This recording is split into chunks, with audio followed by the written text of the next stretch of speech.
Hello बच्चों, the question says the sum of first n terms of an AP is 3n square plus 6n.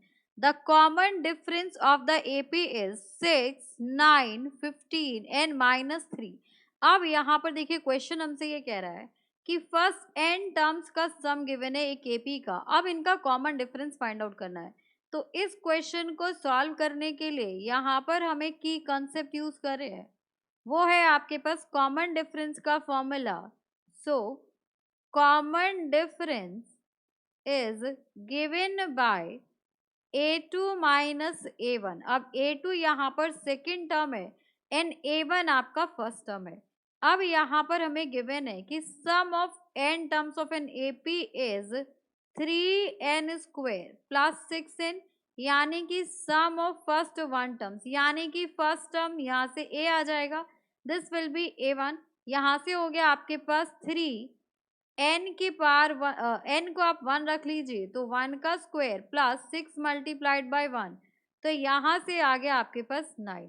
अब s2 की बात करें तो s2 क्या हो जाएगा आपके यहाँ पर, सो s2 यहाँ पर a2 हो जाएगा, a2 नहीं होगा, s2 आपके पास सम ऑफ टू टर्म्स हो जाएगा। तो यहाँ से ये वैल्यू जो आएगी आपकी, ये होगी आपकी a1 प्लस a2। तो a1 प्लस a2 की वैल्यू यहाँ से आएगी और हमें a2 minus a1 find out करना है।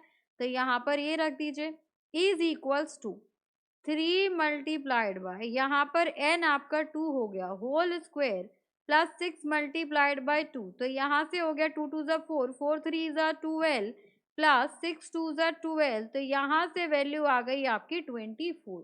अब देखिए एक एपी में जो टर्म्स गिवन होती हैं तो फर्स्ट टर्म आपका ए होता है, सेकेंड टर्म आपका ए प्लस डी होता है, थर्ड टर्म आपका ए प्लस 3d होता है एंड सो ऑन, ऐसे आपकी टर्म्स जाती हैं।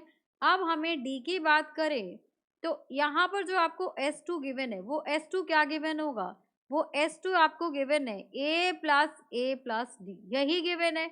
तो यहाँ से हमारे पास फर्स्ट टर्म आ रखी है एंड यहाँ से हम क्या कह सकते हैं, हमें जो a2 पता है, a2 हमें पता है कि a2 जो होगा वो a1 प्लस डी के बराबर होगा। तो यहाँ पर हम देख लेते हैं कि हमें a1 9 गिवन है, तो a2 हो जाएगा आपके पास 9 प्लस डी, और a2 की वैल्यू कितनी आई है, a2 है आपके पास, यहाँ से s2 की वैल्यू आई है, दैट मीन्स हमारे पास a1 प्लस a2 की वैल्यू 24 गिवन है। अब यहाँ पर a1 के प्लेस पर हम क्या रख सकते हैं, तो a1 के प्लेस पर तो हम 9 रख देंगे, तो यहाँ से आ जाएगा a1 plus a2 equals to 24, a1 is 9 plus a2 is 9 plus d equals to 24, तो यहाँ से d will be equals to 24 minus 18, तो d की वैल्यू आ गई आपके पास 6, तो यहाँ से हमारा 6 ऑप्शन नंबर ए है। So for this question option number A common difference is 6। Hope you understood it very well. Thank you so much, best of luck.